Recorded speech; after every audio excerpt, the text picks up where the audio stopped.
பொன்னியின் செல்வன் அமரர் கல்கி பாகம் 1 அத்தியாயம் 27 ஆஸ்தான புலவர்கள். பராக் பராக், இதோ வருகிறார்கள் புலவர் பெருமக்கள், கவிஞர் சிகாமணிகள், தமிழ் பெருங்கடலின் கரை கண்டவர்கள், அகத்தியனாரின் வழி வந்தவர்கள், தொல்காப்பியம் முதலிய சங்க நூல்களை கரைத்து குடித்தவர்கள், சிலப்பதிகாரம் முதலிய 50 காவியங்களை தலைகீழாக படித்தவர்கள், தெய்வ தமிழ் மறையான திருக்குறளையும் ஒரு கை பார்த்தவர்கள், இலக்கியம் கண்டதற்கு இலக்கணம் அறிந்தவர்கள், இலக்கணம் கூறியதற்கு இலக்கியம் தெரிந்தவர்கள், தாங்களே சுயமாகவும் கவி பாட வல்லவர்கள், அவர்கள் ஒவ்வொருவரும் எழுதிய கவிகள் அடங்கிய ஏட்டுச்சுவடிகள் கோடானு கோடி கரையான்களுக்கு பல்லாண்டு உயிர் வாழ்வதற்கு உணவாகும் என்றால் பார்த்து கொள்ளுங்கள். புலவர் பெருமக்கள் அவ்வளவு பேரும் கும்பலாக சுந்தர சோழ சக்கரவர்த்தியின் சந்நிதானத்துக்கு வந்து சேர்ந்தார்கள். வாழ்க வாழ்க, 7 உலகமும் ஒரு குடையின் கீழ் ஆளும் சுந்தர சோழ மகா சக்கரவர்த்தி வாழ்க, பாண்டியனை சுரம் இறக்கிய பெருமான் வாழ்க, புலவர்களை புரக்கும் பெருமான் வாழ்க, கவிஞர்களின் கதியான கருணை வள்ளல் வாழ்க, பண்டித வத்சரலாகிய பராந்தக சக்கரவர்த்தியின் திருப்பேரார் நீடூழி வாழ்க என்று வாழ்த்தினார்கள். இந்த கோஷங்களையும் கூச்சல்களையும் சுந்தர சோழர் அவ்வளவாக விரும்பவில்லை. எனினும் அதை வெளியில் காட்டிக்கொள்ளாமல் தமது நோயையும் மறந்து வந்தவர்களை வரவேற்பதற்காக எழுந்திருக்க முயன்றார். உடனே சின்ன பழுவேட்டரையர் முன்வந்து, பிரபு புலவர்கள் தங்களை தரிசித்து மரியாதை செலுத்திவிட்டு போக வந்திருக்கிறார்களே என்று தங்களுக்கு சிரமம் கொடுக்க வரவில்லை. ஆகையால் தயவு செய்து தங்களை சிரமப்படுத்தி கொள்ளக்கூடாது என்றார். ஆம் ஆம், அரசருக்கரசே, சக்கரவர்த்தி பெருமானே, தங்களுக்கு சிறிதும் சிரமம் கொடுக்க நாங்கள் வந்தோமே இல்லை என்றார் புலவர்களின் தலைவராகிய நல்லன் சாத்தனார். உங்களை எல்லாம் நெடு நாளைக்கு பிறகு பார்ப்பது எனக்கு மிக்க மகிழ்ச்சி.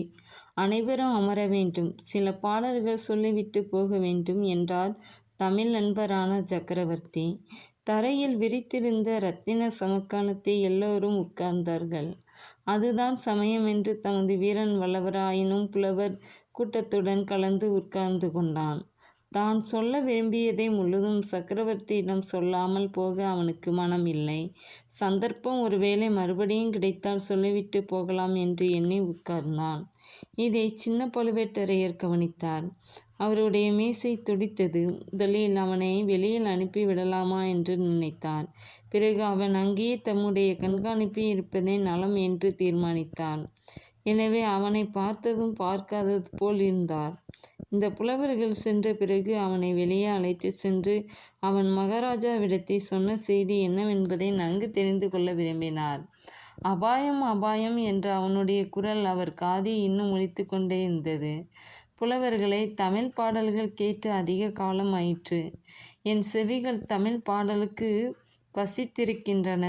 உங்களே எவரேனும் புதிய பாடல் ஏதேனும் கொண்டு வந்திருக்கிறீர்களா என்று சக்கரவர்த்தி சுந்தர சோழர் கேட்டார். உடனே ஒரு புலவர் சிகாமணி எழுந்து நின்று, பிரபு, உலகு புரத்தி தங்கள் திருப்பெயரால் விளங்கும் சுந்தர சோழ பெரும் பள்ளியிலிருந்து அடியேன் வந்தேன். சிவநேச செல்வராகிய தாங்கள் பௌத்த மடாலயத்திற்கு நிபந்தம் அளித்து உதவியதை இந்த தமிழகமெங்கும் உள்ள பௌத்தர்கள் பாராட்டி போற்றுகிறார்கள். தாங்கள் உடல் நோயுற்றிருப்பது அறிந்து முதல் பேசுக்கள் மிக்க கவலை கொண்டு தங்கள் உடல் நலத்துக்காக பிரார்த்தனை நடத்தி வருகிறார்கள். அந்த பிரார்த்தனை பாடலை விதம் சொல்ல அருள் கூர்ந்து அனுமதி தர வேண்டும் என்றார். அப்படியே சொல்ல வேணும், கேட்க காத்து கொண்டிருக்கிறேன் என்றார் சக்கரவர்த்தி. புலவரும் பின்வரும் பாடலை இசையுடன் பாடினார். போதியான் திருநிழல் புனித நிற்பரவுதும் மேதகு நந்திபுரி மன்னர் சுந்தர சோழர் வன்மையும் வனப்பும் திண்மையும் உலகிற் சிறந்து வாழ்கெனவே. பாடலை கேட்டதும் புலவர்கள் அத்தனை பேரும் நன்று நன்று என்று கூறி தங்கள் பாராட்டுதலை தெரிவித்தார்கள்.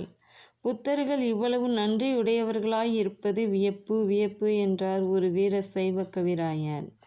ஆம், அது வியப்பான காரியம்தான். உலகபுரம் புத்தமடத்துக்கு நான் செய்த சேவை மிக அற்பம். அதற்கு இவ்வளவு பாராட்டு வேண்டுமா என்றார் மன்னர். சக்கரவர்த்தியின் வன்மை திறத்தை அனுபவித்தவர் யார்தான் என்றென்றைக்கும் நன்றி செலுத்தி பாராட்ட தீர்க்க முடியும்? இந்திரனும் சூரியனும் சிவபெருமானும் கூட தங்களுடைய வன்மையின் பயனை அனுபவித்திருக்கிறார்கள் என்றார் மற்றொரு புலவர் சிரோமணி. சுந்தர சோழர் முகத்தை புன்னகை தவள, அது என்ன, இந்திரனும் சூரியனும் சிவபெருமானும் கூடவா?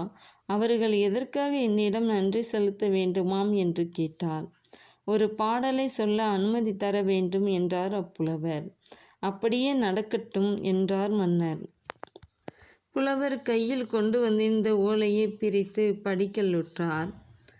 இந்திரன் ஏற கரியளித்தார், பரியே அளித்தார் செந்திருமேனி தினகரர்க்கு, சிவனார் மனத்து பைந்துகிலேற பல்லக்களித்தார், பழையாறை நகர் சுந்தர சோழரை யாவர் ஒப்பார்கள் இத்தொன்னிலத்தே.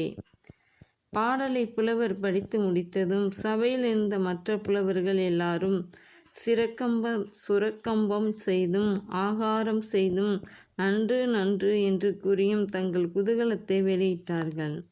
சுந்தர சோழர் முகமலர்ச்சியுடன், இந்த பாடலின் பொருள் என்ன என்பதை யாராவது விளக்கிச் சொல்ல முடியுமா என்றார். ஒரே சமயத்தில் பலர் எழுந்து நின்றார்கள். பிறகு நல்லன் சாத்தனாரை தவிர மற்றவர்கள் அனைவரும் உட்கார்ந்தார்கள். நல்லன் சாத்தனார் பாடலுக்கு பொருள் கூறினார். போர் சமயம் தேவேந்திரனுக்கும் விருத்ராசுரனுக்கும் போர் நடந்தது. அது இந்திரனாருடைய ஐராவதம் இறந்து போய்விட்டது. அதற்கு இணையான வேறொரு யானை எங்கே கிடைக்கும் என்று இந்திரன் பார்த்து கொண்டிருந்தான். கடைசியில் பழையாறை நகரை வாழ்ந்த சுந்தர சோழ சக்கரவர்த்தியிடம் அவன் வந்து ஐராவதத்துக்கு நிகரான ஒரு யானை வேண்டும் என்று யாசித்தான். ஐராவதத்துக்கு நிகரான யானை என்னிடம் இல்லை, அதைவிட சிறந்த யானைகள்தான் இருக்கின்றன என்று கூறி இந்திரனை தமது யானை கொட்டாரத்துக்கு அழைத்துச் சென்றார்.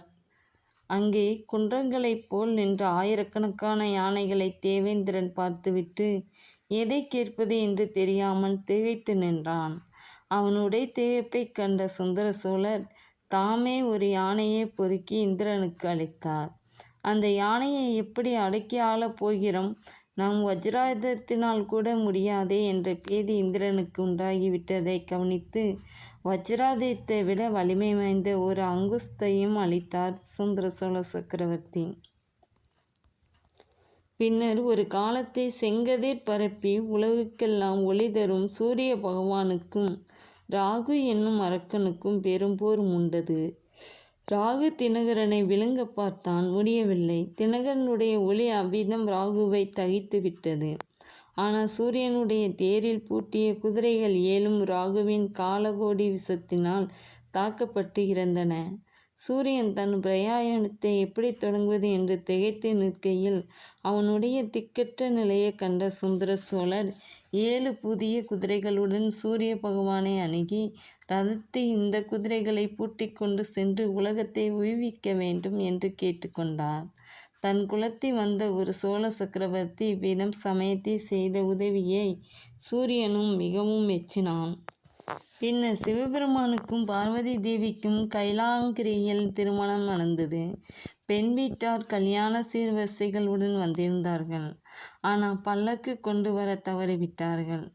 ஊர்வலம் நடத்துவதற்கு எருது மாட்டை தவிர வேறு வாகனம் இல்லையே என்று கவலையுடன் பேசிக்கொண்டார்கள். இதை அறிந்த சுந்தர சோழ சக்கரவர்த்தி உடனே பழையாறை அரண்மனையில் இருந்து தமது முத்து பல்லக்கை கொண்டு வரச் சொன்னார். பயபக்தியுடன் சிவபெருமான் திருமணத்துக்கு தமது காணிக்கையாக அப்பல்லக்கை அளித்தார். அப்படிப்பட்ட சுந்தர சோழ சக்கரவர்த்திக்கு உவமை சொல்லக்கூடியவர்கள் இந்த விரிந்து பரந்த அலைகடல் சூழ்ந்த பெரிய உலகத்தில் வேறு யார் இருக்கிறார்கள்? இதையெல்லாம் கேட்டுக்கொண்டு இந்த சுந்தர சோழ சக்கரவர்த்தி களேர் என்று சிரித்தார். நோயின் வேதனையினால் நெடுநாள் சிரித்தறியாத சக்கரவர்த்தியின் சிரிப்பு அவருடைய இணைபிரியா பத்தினியான மலையமான் மகள் வானவன் மாதேவிக்கும் தாதியர்களுக்கும் அரண்மனை வைத்தியர்களுக்கும் கூட சிறிது உற்சாகத்தை அளித்தது. கோட்டை தளபதி சின்ன பழுவேட்டரையர் இத்தனை நேரமும் நின்று கொண்டே இருந்தார். சக்கரவர்த்தியை கைகூப்பி வணங்கி, பிரபு, நான் பெரிய தவறு செய்துவிட்டேன், பிழை பொறுத்து மன்னிக்க வேண்டும் என்றார். தளபதியா பேசுகிறது? நீர் என்ன பிழை செய்தீர்? எதற்காக மன்னிப்பு? ஒருவேளை இந்திரனுக்கு நான் அளித்த வெள்ளை யானையையும் சூரியனுக்கு அளித்த குதிரைகளையும் திரும்ப பறித்து கொண்டு வந்து விட்டீரோ? சிவபெருமானிடமிருந்து சிவிகையையும் பிடுங்கிக் கொண்டு வந்து விட்டீரோ? செய்யக்கூடியவர்தான் நீர் என்று சுந்தர சோழர் சொல்லி மீண்டும் சிரித்ததும் சக்கரவர்த்தியுடன் சேர்ந்து புலவர்களும் சிரித்தார்கள். எல்லாரையும் காட்டிலும் அதிகமாக வந்தியத்தேவன் சிரித்தான். அதை சின்ன பழுவேட்டரையர் கவனித்து அவனை நோக்கி கடுமையாக ஒரு பார்வை பார்த்தார். உடனே சக்கரவர்த்தியின் பக்கம் திரும்பி பார்த்து கூறினார், அரசருக்கரசே, நான் செய்த பிழை இதுதான். இத்தனை காலமும் நான் இவர்களைப் போன்ற புலவர் சிகாமணிகளை தங்களிடம் வர ஒட்டாமல் தடை செய்து வைத்திருந்தேன். அரண்மனை மருத்துவர் சொற்படி செய்தேன். ஆனால் இப்போது அது பிழை என்று உணர்கிறேன். இந்த புலவர்களின் வரவினால் தங்கள் முகம் மலர்ந்தது. இவர்களுடைய பேச்சை கேட்டு தாங்கள் வாய்விட்டு சிரித்தீர்கள். அந்த குதூகல சிரிப்பின் ஒலியை கேட்டு உடைய பிராட்டியின் முகமும் தாதியரின் முகங்களும் மலர்ந்தன. நானும் மகிழ்ந்தேன். இவ்வளவு குதூகலம் தங்களுக்கு அளிக்கக்கூடியவர்களை இத்தனை நாள் தங்கள் சன்னிதானத்துக்கு வரவொட்டாமல் தடுத்தது என்னுடைய பெரும் பிழைதானே என்றார். தளபதியார், நன்று சொன்னீர் தளபதி. இப்போதாவது இதை நீர் உணர்ந்தீர் அல்லவா? வைத்தியர் சொல்லுவதை கேட்க வேண்டாம், புலவர்கள் வருவதை தடுக்க வேண்டாம் என்று உமக்கு நான் அடிக்கடி சொன்னதன் காரணம் தெரிகிறதா அல்லவா என்றார் சக்கரவர்த்தி.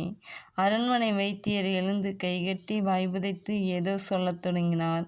அதை சுந்தர சோழர் சட்டை செய்யாமல் புலவர்களை பார்த்து, இந்த அருமையான பாடலை பாடிய புலவர் யார் என்று உங்களை யாருக்காவது தெரியுமா?